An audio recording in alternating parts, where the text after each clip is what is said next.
Hai, perkenalkan kami dari tim Exito dengan saya Kristi dan rekan saya Marlon Harley. Pada kesempatan kali ini kami akan membawakan hasil analisa dan pendapat kami mengenai kasus Bank X. Gambaran besar dari kasus ini adalah Bank X yang secara terang-terangan merevisi laporan keuangannya selama 3 tahun dan terdapat informasi dari beberapa pihak bahwa Bank X telah memodifikasi data kartu kreditnya selama 5 tahun sebanyak kurang lebih 100.000 kartu sehingga OJK melakukan pemeriksaan terhadap Bank X. Nah, mari kita lihat mengapa OJK melakukan pemeriksaan terhadap Bank X. Investigasi terhadap suatu entitas harus dimulai dengan adanya predication, karena investigasi itu sendiri mempengaruhi reputasi dari suatu entitas. Terlebih, entitas yang diinvestigasi adalah bank yang usahanya bergantung pada kepercayaan masyarakat untuk menitipkan uangnya di bank.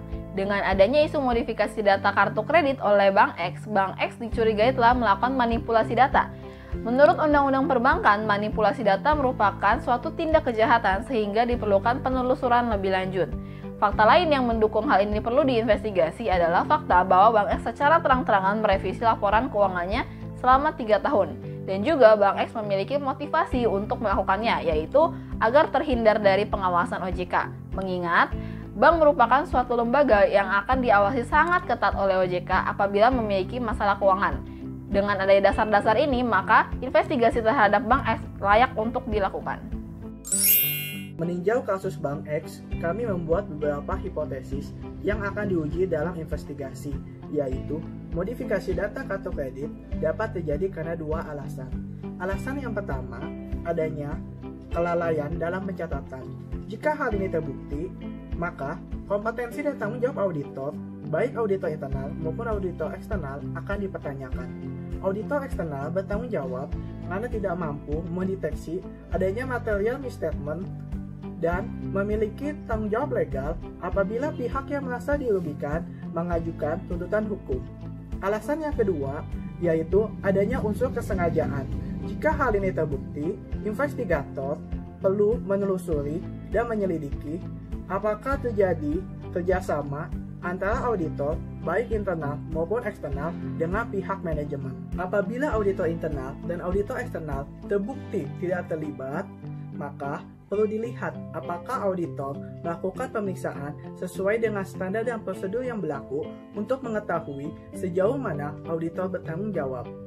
Sebaliknya, apabila terdapat bukti keterlibatan auditor dengan pihak manajemen dalam melakukan modifikasi data kartu kredit, investigator perlu mencari tahu lebih lanjut apakah keterlibatan itu sebatas auditor internal atau auditor eksternal atau justru keduanya ikut terlibat. Keterlibatan auditor internal sudah jelas akan menyalahi dan melanggar SPAI 1100 mengenai objektivitas dan independensi. Auditor internal patut dicurigai karena menjadi bagian dari entitas itu sendiri. Sedangkan auditor eksternal merupakan pihak yang netral yang diharapkan dapat bertindak independen. Tetapi, independensi itu dapat goyah jika adanya tawaran dan imbalan yang menggiurkan.